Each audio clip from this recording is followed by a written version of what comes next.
Good afternoon, Excellencies, Honorable Ministers, honored guests, ladies and gentlemen. My name is Dumi Makgabo. A very good afternoon to you. I shan't say welcome to Kigali, even though this is my first visit here, and I'm thrilled to be here.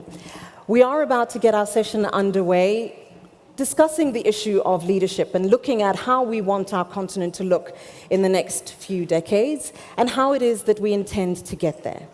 Our panelists will be joining us in a short moment, but before they do that, I just want to remind you of a few housekeeping notes, if I may. Those of you who do tweet, the hashtag is AFDBAM2014. So African Development Bank Annual Meeting 2014, AFDBAM 2014. Translation in English is available on Channel 2. Translation in French is available on Channel 3. And translation in Spanish is available on Channel 4. So those of you who will be needing translation, I believe that you already do have your headsets, so be sure to select the appropriate channel.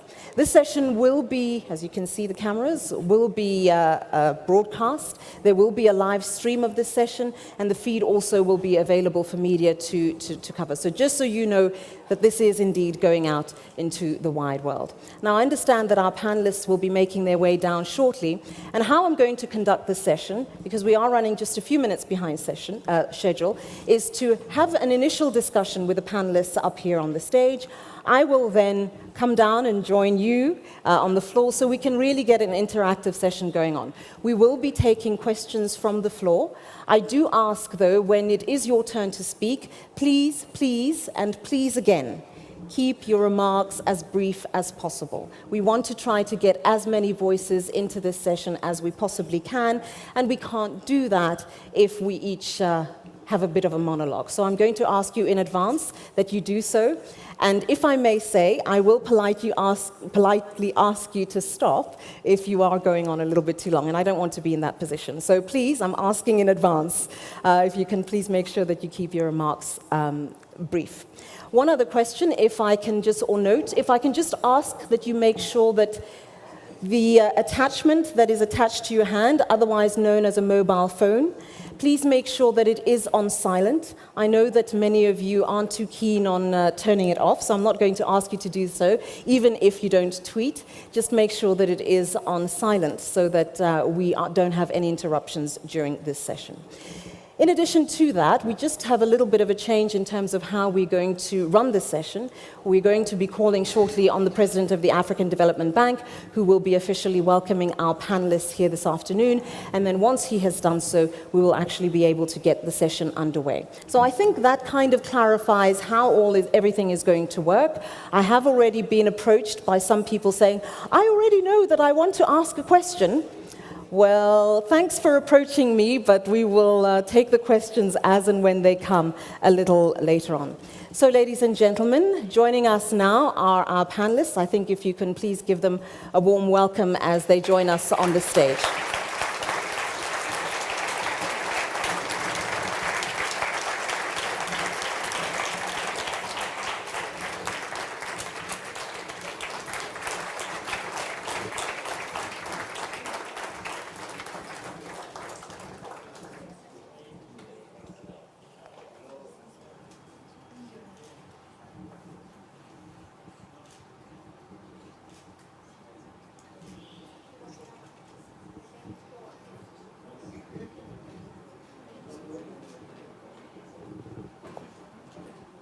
I'm well. How are you? Good to see you again.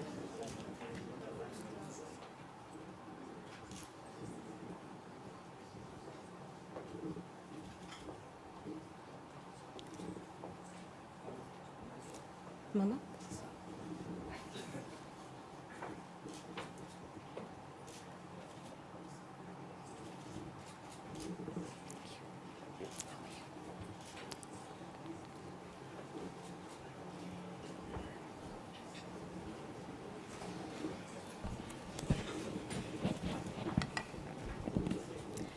and a very important gentleman whom I think without whom we certainly wouldn't be having some of these really lively and interesting debates.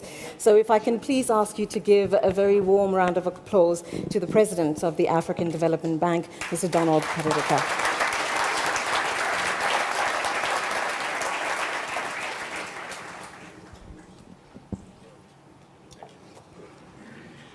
Thank you, Tumi.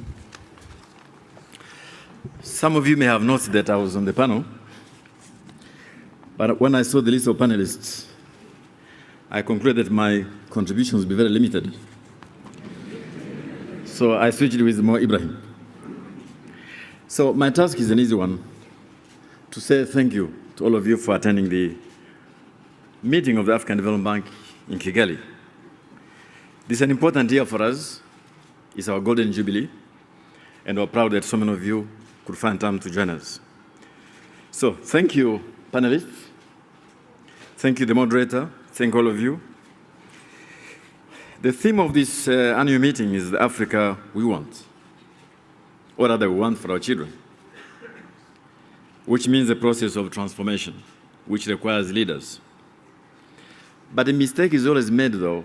When we say leaders, it does not mean only political leaders. Remember, the financial crisis was not caused by political leaders. It was caused by business leaders. It was caused by Wall Street. In short, there was a failure of leadership on Wall Street. So today, we're not talking about political leaders only. It's leaders at all levels and what they must do for the transformation of Africa. Second, it's not simple about Africa. I have many European friends, many friends from North America who think in the aftermath of the political crisis, there is a deficit in leadership all over the world. That too has to be addressed. In fact, the World Economic Forum 2 years ago ran a survey around the world to identify issues of concern to citizens of the world, and these were the top 2 issues. Number one, there is less and less trust between citizens and leaders in the aftermath of the global financial crisis. But even worse, there is less trust in the policies they put in place. Citizens don't have faith that those policies are not short-termism to get elected, re-elected. They don't have faith that those policies will work. But now today, it's about Africa and her future and her transformation. And we have a great panel here, and I leave that to me. But thank all of you for coming to Kigali and to our annual general meeting. Thank you so much.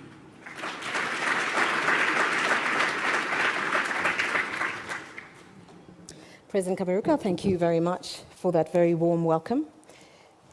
Even though I think you did take a little bit of my job away, but that's okay. You did invite me to be here, so I'm glad to be here.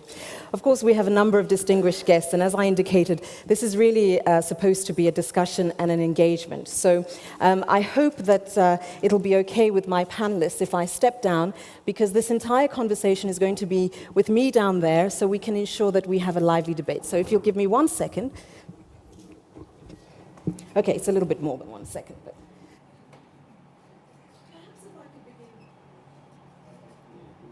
perhaps if I could begin with you, former President Obasanjo. Why me? I'll tell you why.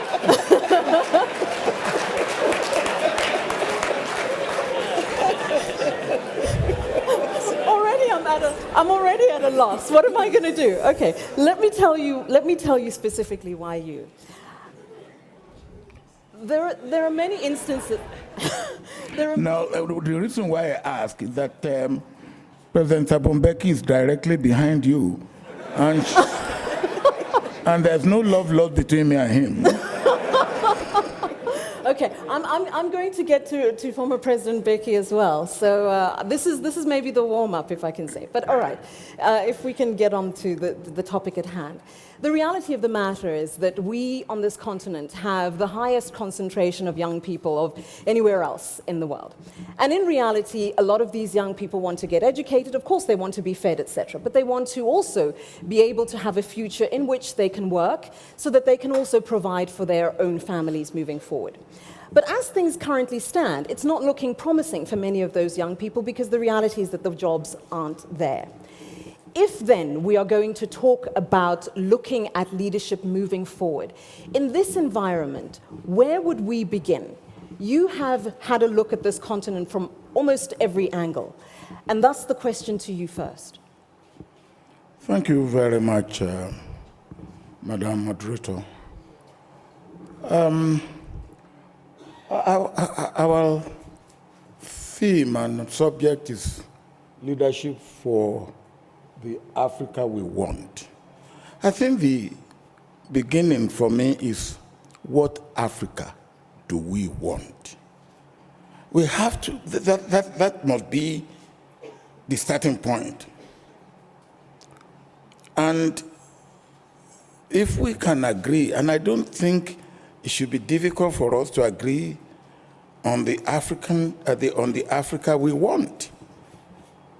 Africa where nobody will feel oppressed. Africa where everybody will have opportunity. Africa where there will be democracy and full participation. Africa where everybody will be able to develop its potentials. Africa which belongs to all Africans and those who want to live in Africa and work and be with us. You raise a point. I was very uncomfortable about 6 months ago.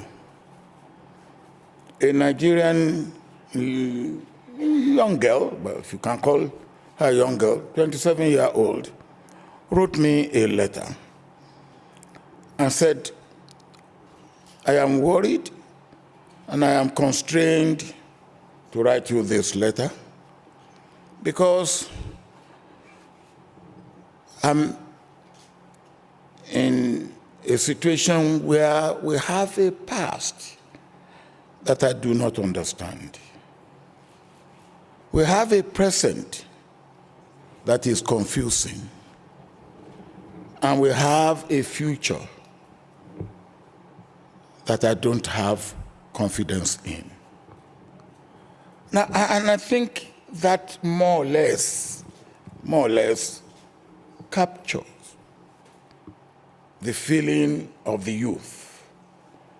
And of course, I wrote back to her and said, look, we need to talk. And she brought about 15 of her peers, boys and girls. I will spend a whole night talking about the past, the present, and the future. And they're not asking for anything that is extraordinary. And I said to them, I said, look, in my time, there were not many facilities, but there were opportunities. Today, maybe there are more facilities, but the opportunities have diminished. How can we enhance and increase the opportunities for them? And there's no reason why we shouldn't be able to. We have heard of transformation leadership, visionary leadership, servant leadership, and all that. Any leadership, whether it's in the private sector, in the public sector, in the church, in the diplomacy, even in farming, any leadership that has no vision is no leadership. Any leadership that has that cannot transform is no leadership. Any leadership that cannot bring up a successor is no leadership. So all these qualifications of leadership, I think we are begging the question.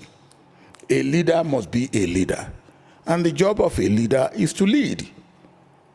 Lead in all aspects of the form. Now, how can we get leaders for the Africa that we need. I believe that we have some leaders that are performing, whichever walks of life you look at it.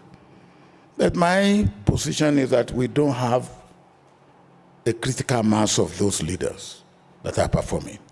We need critical mass of performing leaders in all walks of life. And when we get there, when we have that, we will get to where we want to get to as Africans and as Africa. Thank you.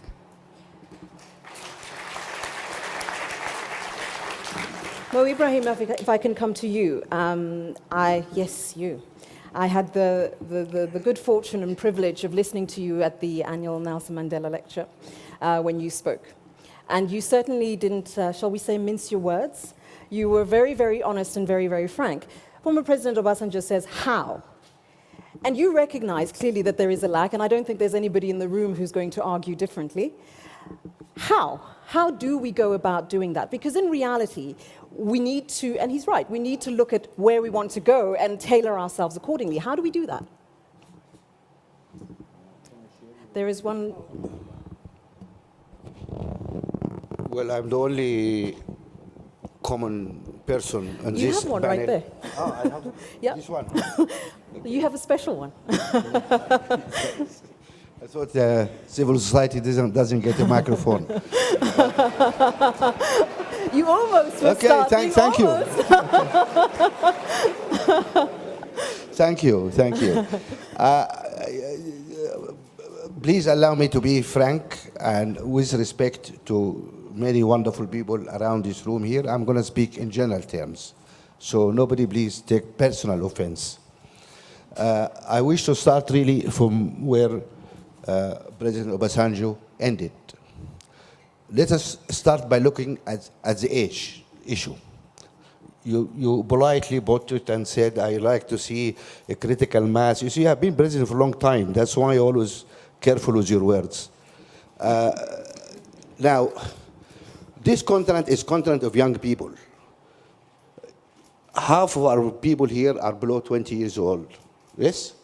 Look at the average age of our presidents. It's about 63, 64 years old. We're the only continent in the world where we have presidents at 90 years old starting new terms. I mean, you guys are crazy or what?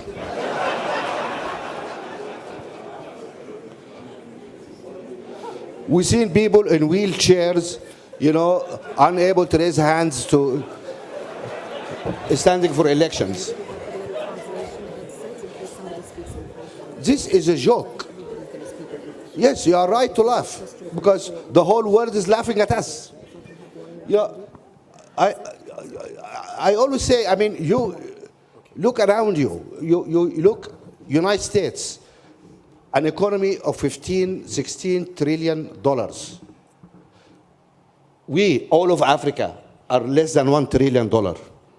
This is a $16 trillion economy, right? The most important country in the world, like it or not. Obama, who happened to be half African anyway, become president when he's 46, 47 years old. He's president. If Obama was in Kenya, what he will be doing now? He will be driving a bus, maybe. Yeah? You look, really, and he's not the youngest president. Clinton was younger than him. Clinton became president at 46 years old. Kennedy was 40 years old, 40 something years old when he became president. Why these big countries, much bigger than us, entrust their economies, their nuclear weapons, their oil resources to people who are in their 40s? And we only pick up people at 90 years old to lead us. To lead us where? To the grave?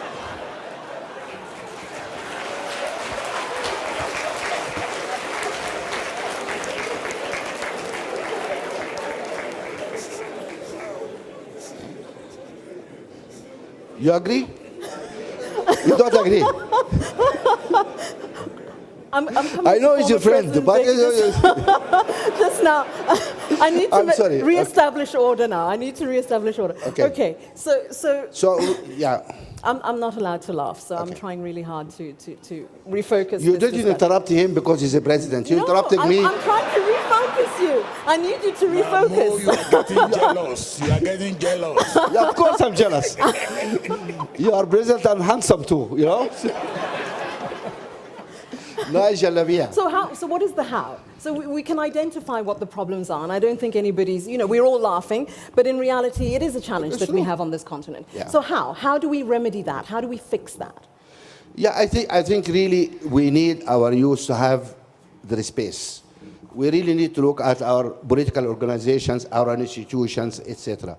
And we need, this is a young continent, and we need to appreciate that we don't understand the world of those young people. We are out of touch. We have to accept that. The future of those guys who are not going to be there to live it. There's a lot of new challenges facing this new generation, which we have no grip to get to grips with it. And we need to find a way now to bring those younger people more into power. It is the job of us, our current leadership, to try and empower this young generation to bring them in. I can see this happening in some countries. I can see some of the, and interestingly, it is some of the younger presidents in Africa, whom now you go and meet their cabinet, and to see really a lot of young people, a lot of young women sitting there. I mean, that's really refreshing. And so we need to empower and trust this young generation to come forward. They have the energy, they have the know-how, they understand the age. That will help us to move forward. Madam Dlamini Zuma, if I can come to you on this point. Thank you. If I can come to you on this point. You sit in a very challenging spot because you sit and look at the whole continent and have to take into consideration a lot of nuance. So when you all gather in Addis, there's a lot of nuance that goes into that discussion. However, this question of leadership, in order to create the Africa we want, is fundamental. Is there a real and sufficient political will from where you sit for that to actually happen, for us to effect change and have the kind of leaders who can help us deliver the continent we want? I was hoping that you are not going to ask me to diagnose the leadership that's sitting in Addis. Well, I'll just speak from a different angle. He said he's the only one from civil society. I'm the only one from the other half.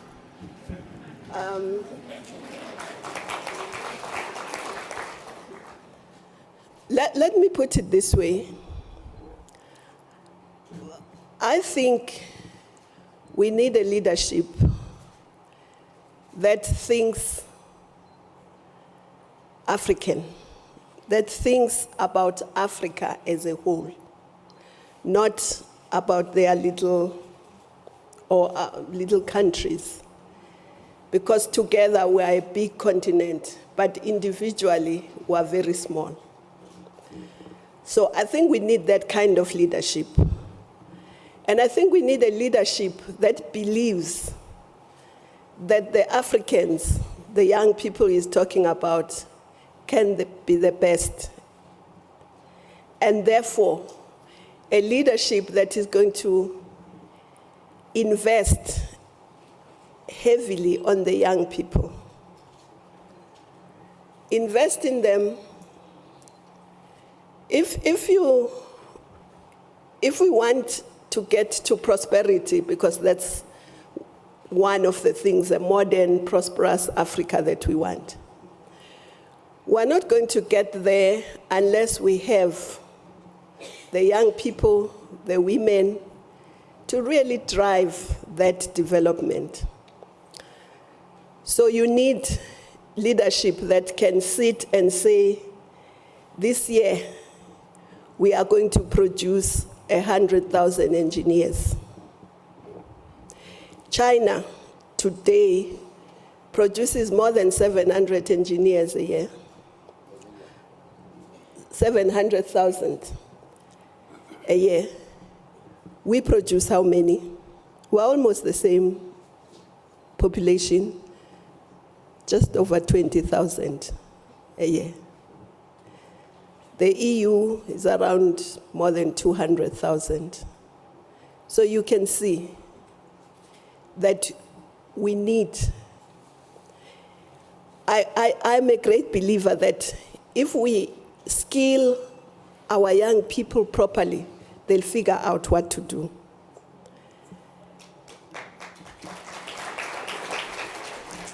But I also believe that we need leadership. I'm happy I'm sitting next to President Kagame, who is a champion for technology in the AU. Because I think in order to be able to skill our young people in huge numbers that we need to use technology as well. Physically, the universities and other institutions of higher learning are not enough. But we can't build them enough, but we don't need to. We can now have our young people studying in virtual space, and that's what we need to go to. But in order for that to succeed, of course, we need to talk to the universities and colleges of higher learning, but to the leadership in business. Because if we are going to train an engineer in a virtual space, yes, theoretically you can, but practically you need to get practical. So we need all of us, politicians, we need leadership in business, leadership in academia, to work together to do that. That's the first thing. Those are the kind of leaders I think we need. Because if we believe in ourselves and believe that we can be the best, we will be the best. And of course, women, they are very scarce, generally. You can look around. But I was in a meeting yesterday with the governor of New Zealand, and he said something very interesting. He said he's a great believer in getting women empowered, giving them responsibilities, because he believes that if you give tasks to women, there is an 80% chance that it will be done well.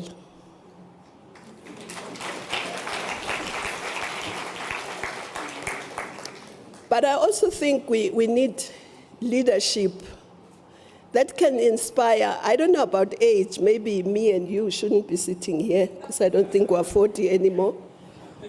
Maybe this side, I don't know. But beyond the age, you need leadership that can inspire other people to be their best. Because I don't believe necessarily that you only need young people. Even in America, if you look at who is the president and who's the vice, there's always a balance. Because you need the creativity, vitality, energy of age, but you also need the wisdom of experience. So you need both of them to work together. Oh, you're stopping me. Okay. Yeah, I was getting a bit worried because I think there are a number of points that you've made that we need to actually unpack. So if I can just start on the question, and if I can address this to you, President Kagame. The reality of the matter is that, again, there aren't going to be many people who are going to argue with anything that's been said thus far in this session. But the reality is that it does take time. I'm not saying it takes 50 years, 20 years, but it does take time. There are elections. People have to volunteer. They have to step up. They have to get along in a political context. But equally, in terms of a societal context, you don't just wake up one day and say, okay, now I'm leading this group of young people. That takes time too. What do we do in the interim? What are some of the quicker interventions that one can begin thinking about so we can get there a little bit faster? The concern, perhaps by many, is that if we wait 50 years for that to happen, we're going to be having the same conversation in 50 years' time. See, that's what makes this subject a very complicated one. In actual fact, we've been waiting for more than 50 years already. Here we are discussing this. Because to be able to define the leadership relative to Africa we want, maybe this has been the question even before I was born. And the main effort has been in the theoretical part of leadership. We've talked so much about leadership and what is expected of leadership. We have also had so much time talking about and defining the problems of Africa. What has been lacking is the practical side of it. How do we get to do what we know we ought to so that Africa can get better? This is where the problem lies. And so that requires, therefore, that we simply look at different cases and say, what went wrong here, and how can it be corrected? Or how did these things happen here, so that we can learn from this and maybe replicate it elsewhere. But the complexity of it is that we have not even been short of lessons to learn from. So there is something fundamentally wrong that I cannot explain. We know the problem. We actually every time discuss solutions. Everybody, if we sat here and they passed pieces of paper around for us to do a test on leadership, we would all get A's. And this has been the case for so long. But what happens when it comes to delivery of what we know we must deliver for our people? What happens is something I can simply not very easily explain. Now, but let me quickly touch on and build on what some other people have said. Issues of age and so on and so forth. Oh, we have seen young people mess up like you've never seen.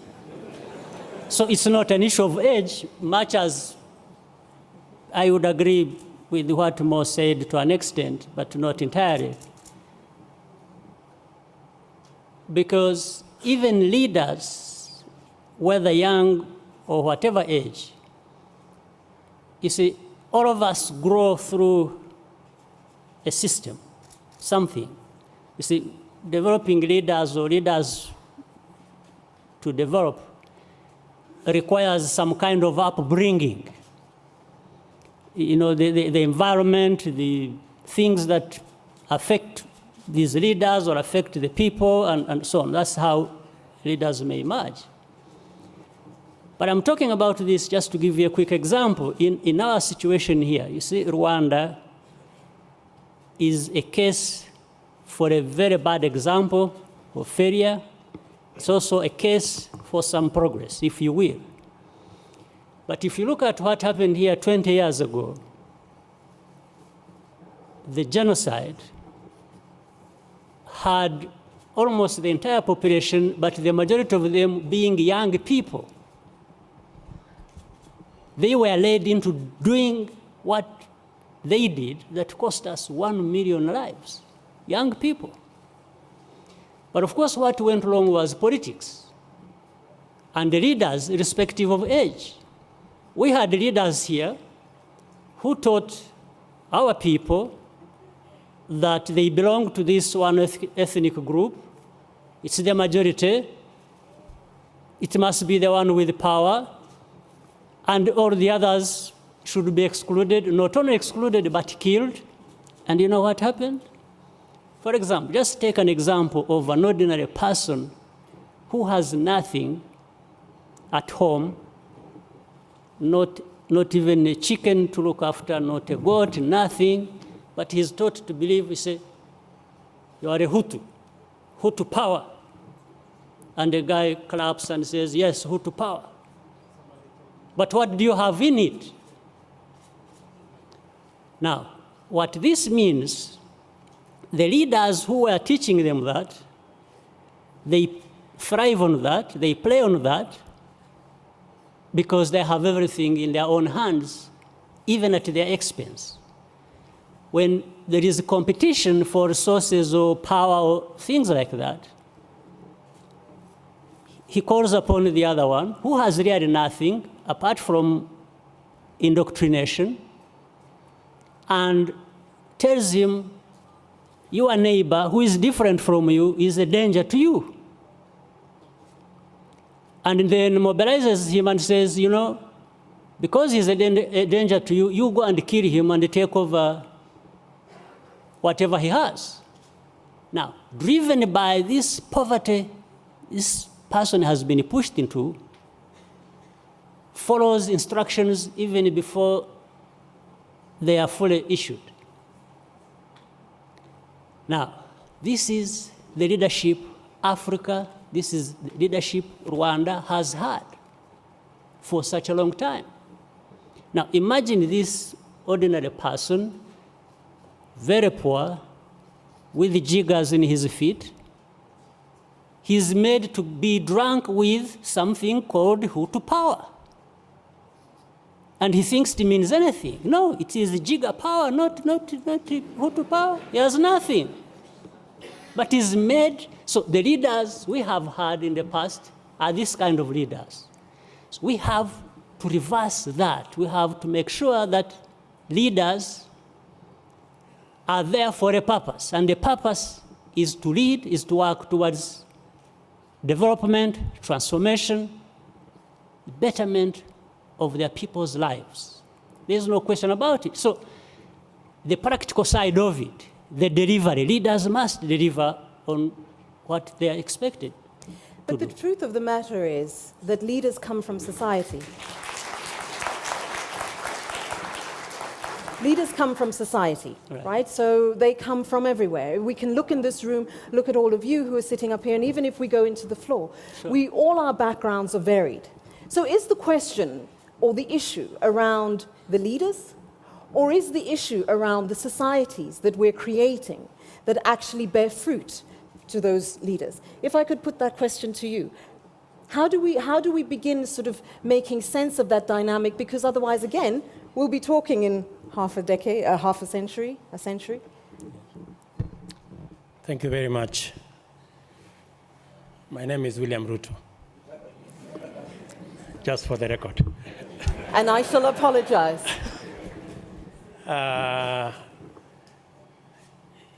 Let me pick up from where President Kagame left. And he couldn't have put it better by saying that the issue is not so much what the problem is or what the solutions are. The issue is, we know the problem,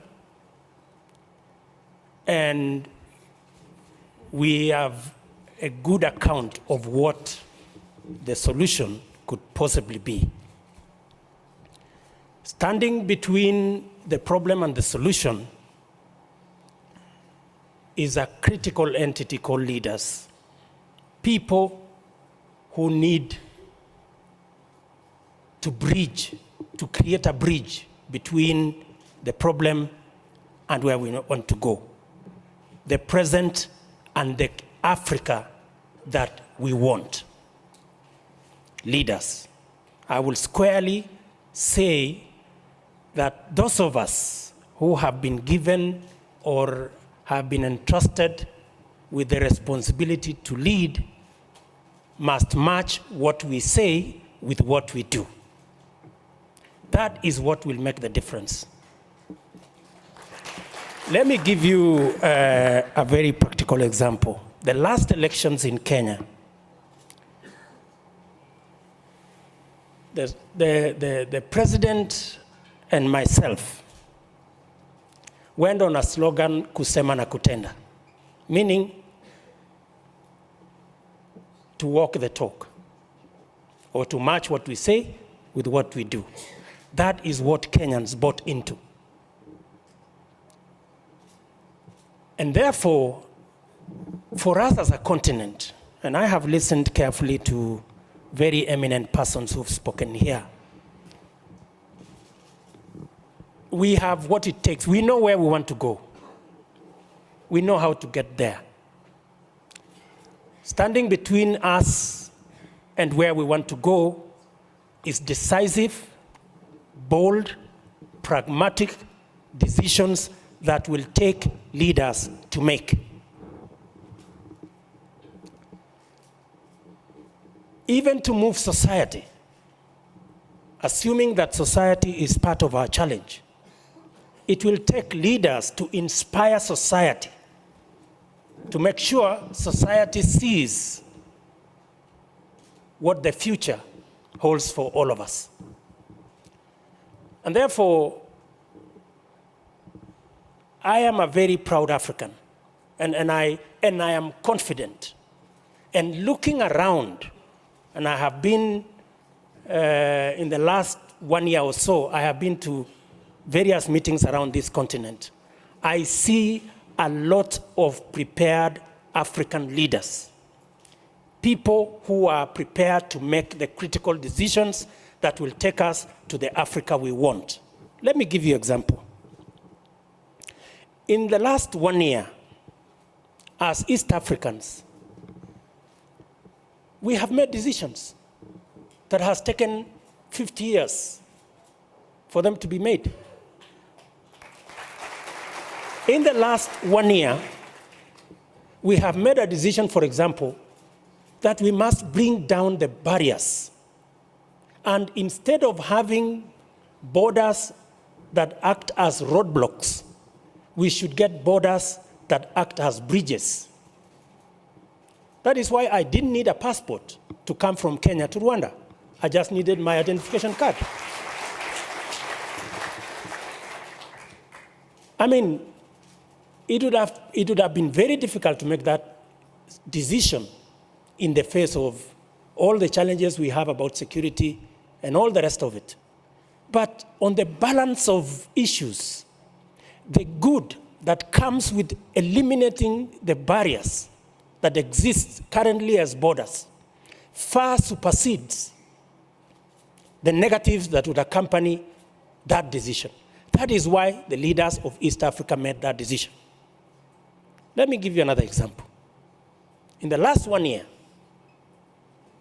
jointly with another 5 countries in the East African region, Rwanda included, we have launched the first ever standard gauge railway out of Mombasa to Kampala, to Kigali, to South Sudan.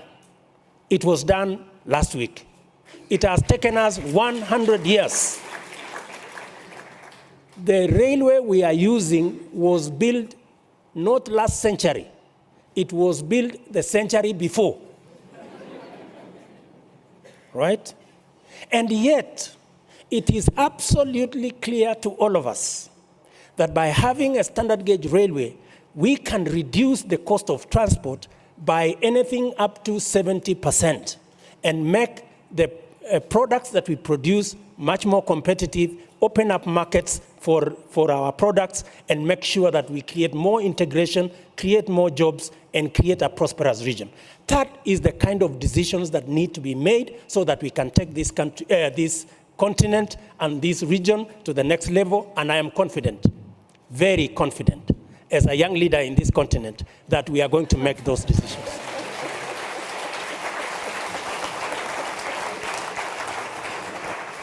Deputy President Ruto, thank you very much. Okay, we've got 30 minutes, and I know that there are a number of people who want to speak from the floor, and I will get to you shortly. But there is also a gentleman on the floor who I can't resist but come to.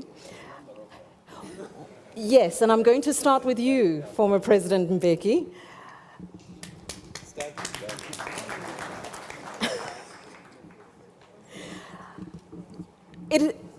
Not last century, but the century before, was when the railway line was built, but the train is now running as of now. So it took 100 years for us to get here. But the reality is that we don't have another 100 years to spend for the next set of development. What needs to change? In the context, everybody's familiar with the notion of the African Renaissance, but the practicable element of that, the how do we get there? Yes, we need young, dynamic leaders, but the challenge is we may not necessarily have enough of them in the right space to get us there. Madam Moderator, is this thing working? It is. It's not. No, it's not. It's not. Can we have one that's working, please? Check the switch. May I borrow yours? Check this. It's not a civil issue, I promise. It's not. Thank you. I'm also civil society. No, but I think to me the way the panel has approached this thing is correct. To say we have to answer this question first. What is the Africa we want? So we say we want an Africa that is free of violent conflict and war. What leadership do you produce to get that result? We want an Africa that is free from poverty. What kind of leadership do you need to create to end that poverty? We want an Africa that is free of, that is driven by women's emancipation. Where is this leadership? How do you create it? We want an Africa that is free of corruption. How do you produce this leadership that is not corrupt? Now, these are the questions I took to answer these practical things that President Kagame was talking about. And it's not an easy question to answer.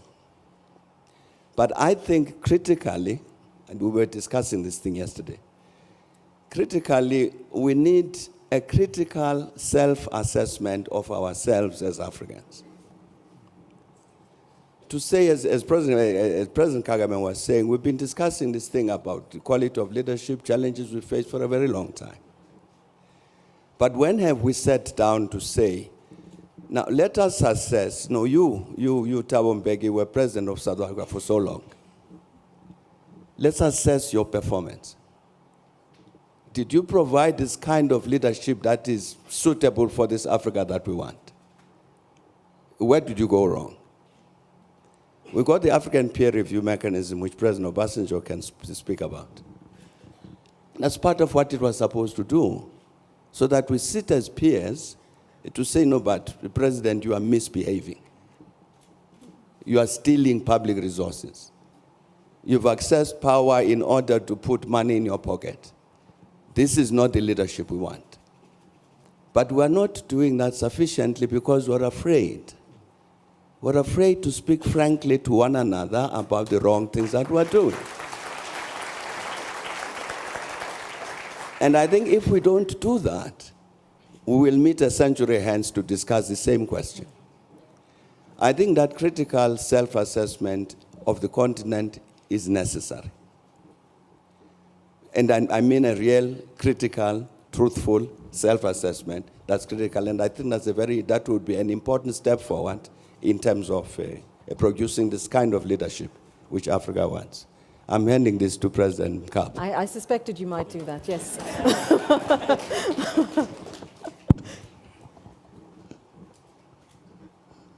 What a cruel gesture, Thabo.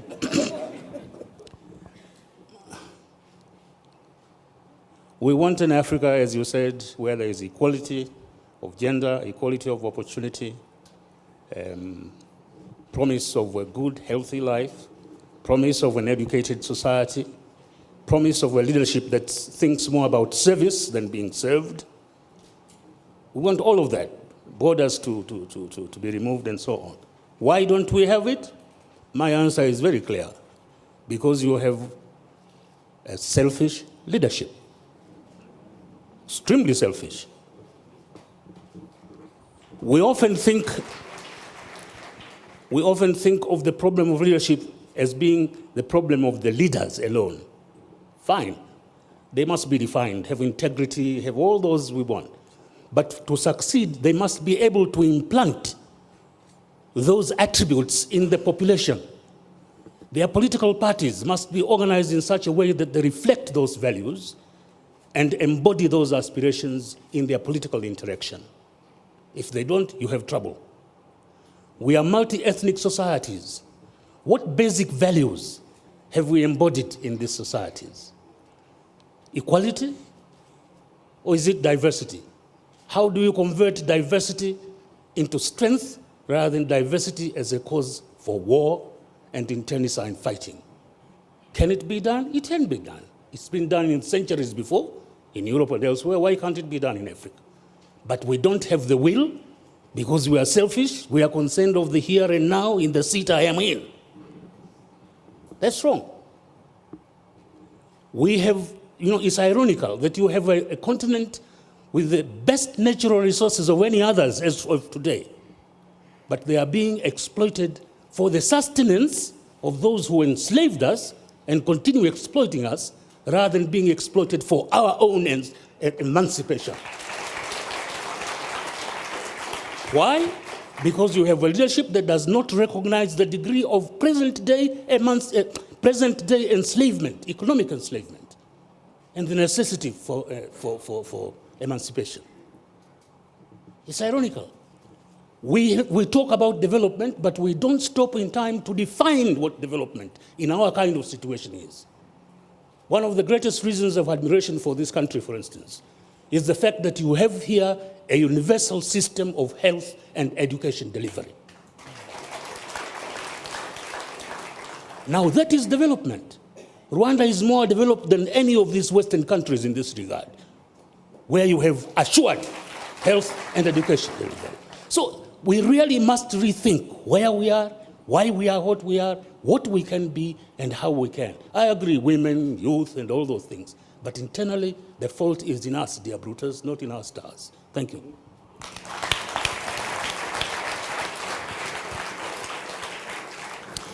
Thank you very much. If I can have people, I'm going to go to the floor. If people can please raise your hands. If you have a question, I ask that you please be clear about whom you're directing it to, first off, and then also introduce yourself and the organization that you represent, so at least we have a sense of whom we're speaking to. Madame, if I can ask you to give that lady the microphone. Do we have another microphone on this side? Do we only have the one microphone?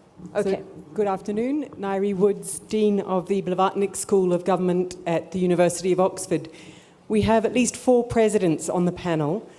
It's very difficult for outstanding leaders of any organization to think about their succession. My question to the 4 presidents is, what do each of you think are the most important steps you need to take in order to ensure that your succession is a positive and smooth one? Thank you.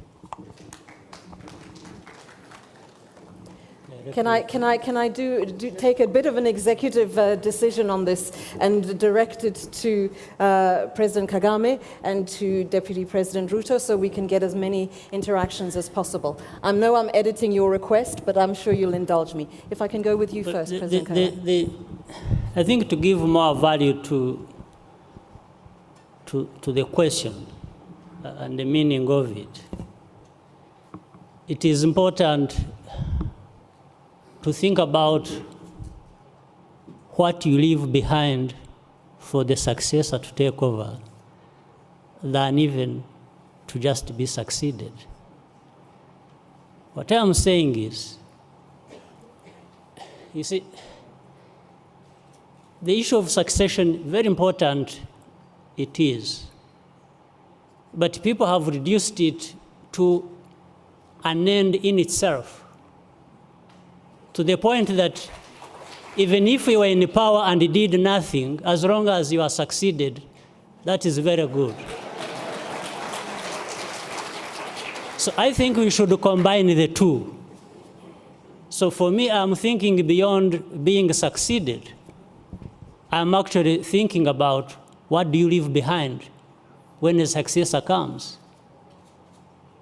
So otherwise, it could be in power for 10 years, for 20, mess it up, and then say bye-bye, and somebody else comes, takes over, and just screws up the same way as the other one. And that's, by the way, that's also one reason why some of the problems in Africa are there as we see them. We have had places where this succession has been going on quite well, but the lives of the citizens have not changed, or they even get worse. So I think it is better to take it holistically and look at the meaning of it. So I think my preoccupation as a leader is to do the best I can while I am there. So that, because what we are managing is just not succession, it is the lives of people. And in fact, you see, the other thing about leaders, yesterday somebody raised the point. He talked about strong leaders and said we shouldn't talk about that, we should be talking about institutions. And I think Thabo Mbeki raised a good point. Even for strong institutions, or institutions that deliver for people, actually don't just happen.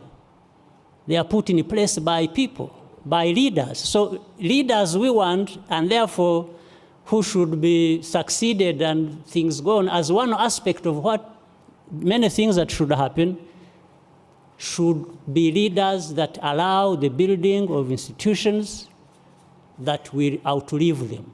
But it is leaders who will still do it, especially when they work well with their people. So looking at the fact, if I may, before I come to you, Deputy President, looking at the question of institutions and recognizing that one does need strong institutions that allow us to continue to develop, the reality, and we've seen it happen time and time again, that the successor goes about very quickly dismantling said institutions, said support, so you find yourself back at square one within a decade. Yes, sure. So is it about the leadership? Is it about the strong institutions? Is it about a broader recognition that there needs to be... It's about a combination. Mm-hmm. But you're addressing it to me or somebody else? No, to you. I just was gesturing to him. It's about a combination. Yes. Yes, it's not one thing or the other alone. It's a combination of things. It's about leadership that gets things right. It's about, and getting things right as leaders includes creating institutions. Institutions that serve the societies as they are, and not just being locked onto one individual and thinking that is the end of the problem. So it is a combination, there's no doubt. Sometimes you don't know which comes first. It almost looks like a chicken and egg puzzle, but both, or beyond more than both, are very important. Mr. Deputy President. Vice President. Strangely, this morning, when I left Nairobi, I got an SMS on my phone. Maybe I'll go and check and maybe call that gentleman back. Because the SMS went like this. Mr. Deputy President, my grandfather was a squatter. My father was a squatter. I am a squatter. And my son is likely to be a squatter. What are you going to do about it? This morning. And I think it speaks volumes to the succession you have alluded to. In this sense, as leaders, what kind of continent or nations would we want to hand over to our successors or to the next generation? I think really that is where the bottom line is. And I would dare say that as leaders, it must bother us, and seriously so,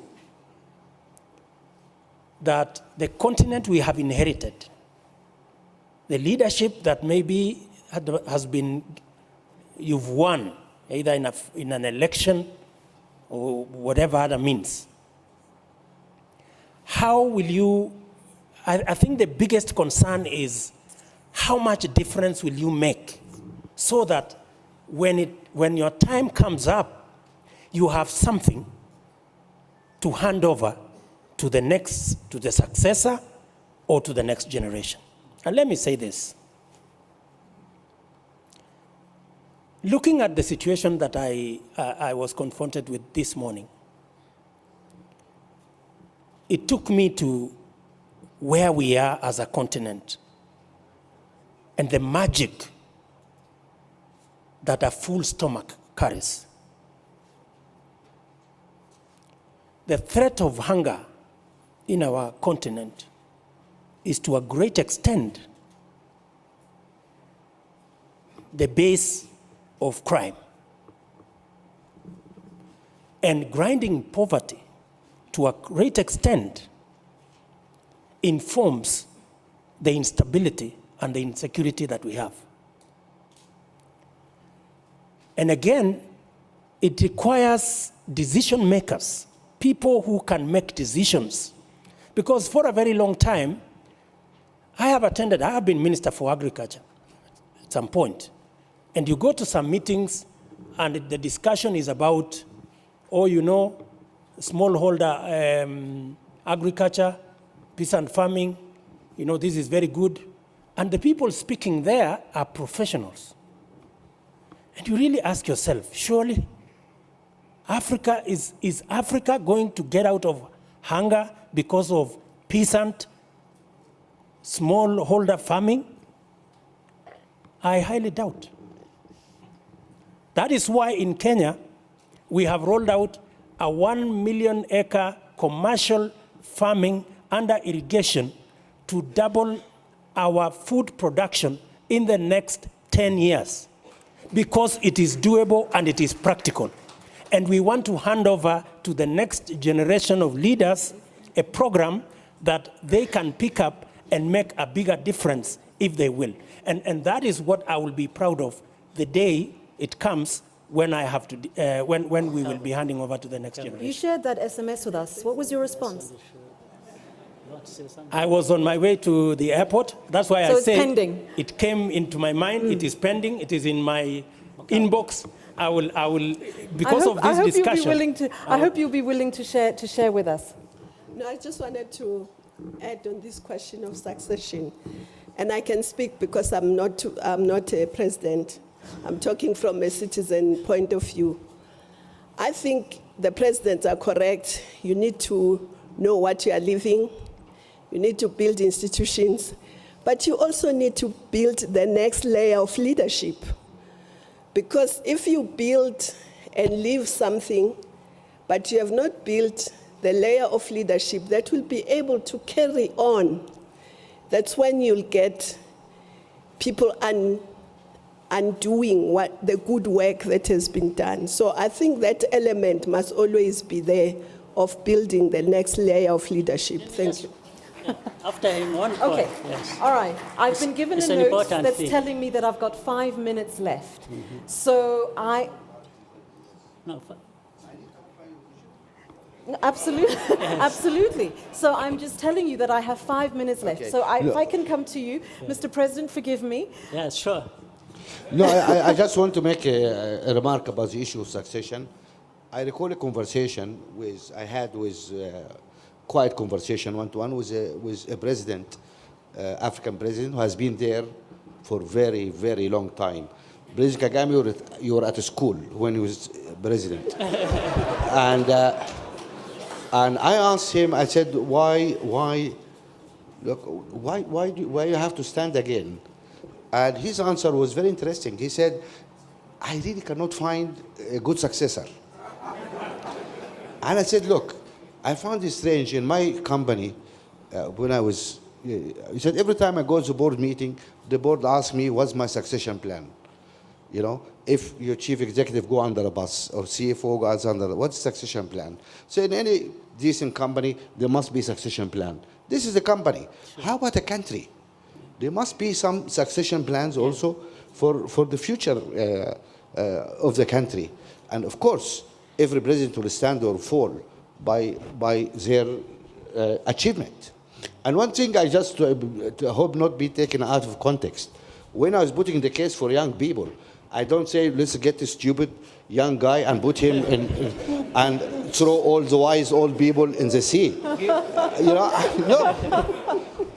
I'm not saying that. Okay. Fair enough. No, thank you. We One take it for- minute. One minute. Really 1 minute, Just 1 please, minute. Mr. President. Yes. I think on this issue of succession, it is important. You see, even the question and the way it is discussed all the time misses one point. We put the succession plan or other things around it always on the president or the leader. We should actually be thinking beyond that. Why don't we think about creating environment or a situation where things actually are such that they will determine that this person won't stay for as long as they want. You see, so everyone is just moving towards talking about one person. When are you going? Will you go? Do you want to go? And so on and so forth. No, but the whole issue should... 1 minute. Yes, 1 so minute. it should be. We should be seeing beyond that. Can we create the very institutions we are talking about to actually determine that somebody cannot stay beyond a certain time? That's going to be more important. The wonderful thing... You know, everybody's having a really good time. Nobody wants to leave.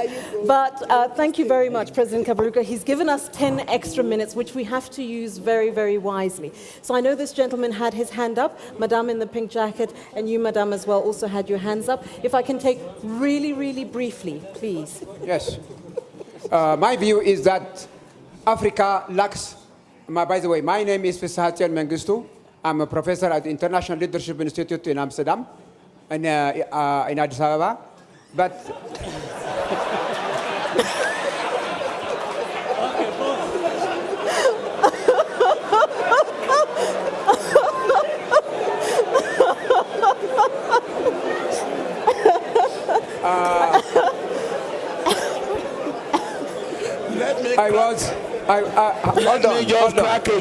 hold on. If we could just settle down, please. I was in Amsterdam, so I was influenced by it.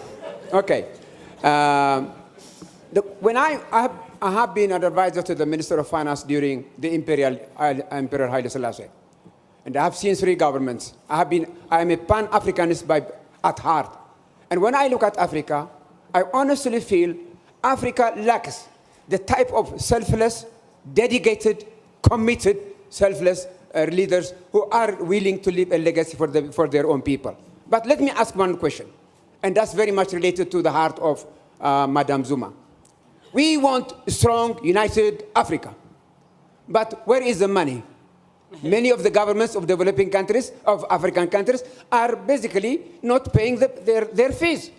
So African countries are not contributing to the type of African unity that they want to see. So there is a contradiction between what they say and what they do. And that is a problem. There is a huge gap between what we say daily and what we do in practice. That is a gap which we need to narrow down. Thank you. Thank you. Madame, he did specifically direct it at you. Oh, yes, I absolutely agree. Part of the problem that we've had all these beautiful plans that have not been implemented is that we make the plans and we expect somebody else to pay for them. I think we should make the plans, we should find money for them, and then get our friends to assist, not to be the mainstay of our development. No country has been ever developed by donors. So I think that's part of the problem. The plans are there, but if you don't put the money, they will not be implemented. And I think he's absolutely correct. And it comes back to what I said earlier, because we think national only. Yes, we must think national, but we must also think continentally, and therefore be willing to give some of the money to the continent. If we are going to succeed in modernizing Africa, connecting our continent with high-speed trains, we need to work together as a continent, not individually. Thank you. Thank you. My name is Mary Okello from Kenya. when the president of the African Bank started the session, he said that people are getting less, have less trust in leaders and the policies. Who are these leaders and who are making these policies? Are they men or women? Then President Obasanjo talked about an Africa that is inclusive, where people participate democratically. There is a UN resolution about 30% of women being in decision-making. How many African countries have attained that criteria? We have seen Rwanda as a very good example. We have been told how well it is doing. And when you look at Rwanda, there are many women in decision-making positions. My own president talked about eliminating barriers for the good of society. There are many barriers that are keeping women out of decision-making. When is Africa going to remove those barriers? Thank you.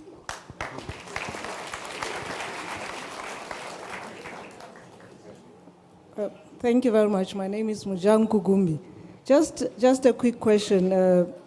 You know, we talk about, we know what we need, and we know how we need to get there, but it's not happening. I just wanted to say that the way in which we answer this question, it cannot be in an aggregated manner, in my view. You have to really disaggregate the issues. President Obasanjo, you would know you are a very, very good president. You were and you still are a great leader. But you know, my political adversaries will not agree with you. But even Nigeria went through a bit of a political hiccup when you had to leave office. I mean, President Kagame has done wonderful things in Rwanda, unbelievable things. But with the greatest of respect, and President Kagame knows this, when you take him outside Rwanda to deal with the issues in the neighborhood, I talk about the neighbor here, DRC, you know, for the last 20, 30 years, it's a bit of a challenge. And this is a good leader. It's a good leader who's trying to find solutions. And the challenges come up all the time. My sister Nkosazana, the continent was divided on her appointment. So I'm just saying you need a little bit of what President Mbeki is talking about, because it's impossible to do it in this panel, I understand. But you need a little bit of disaggregation if you really want to find solutions. Thank you. Thank you very much. Okay, so we've... Jeff, I was trying not to come to you. Yes. You're just gate crashing now. Thank you, Tumi. I appreciate it. My name is Jeff Koinange. I'm a journalist with KTN in Kenya.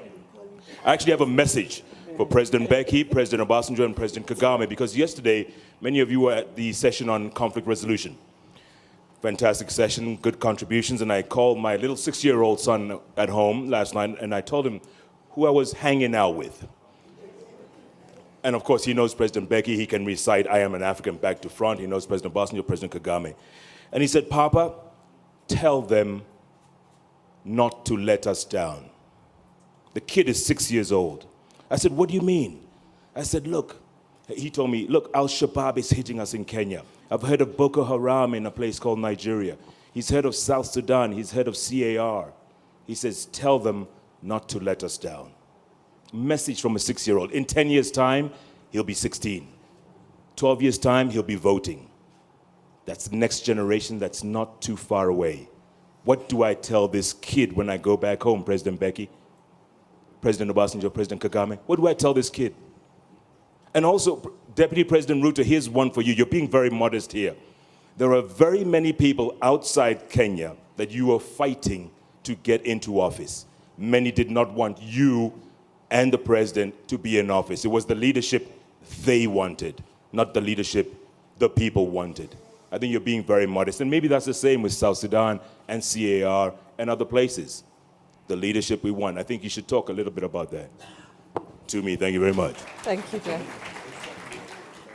I'm going to, yes, I have to now. I'm being given the sign that says enough, enough, done, done, time is out.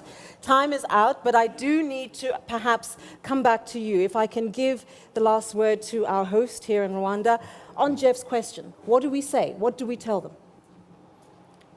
Well, I think the question is being answered here, and we're trying to create that Africa that and the leadership that doesn't betray the young child who raised the question. And really, that's what is being discussed.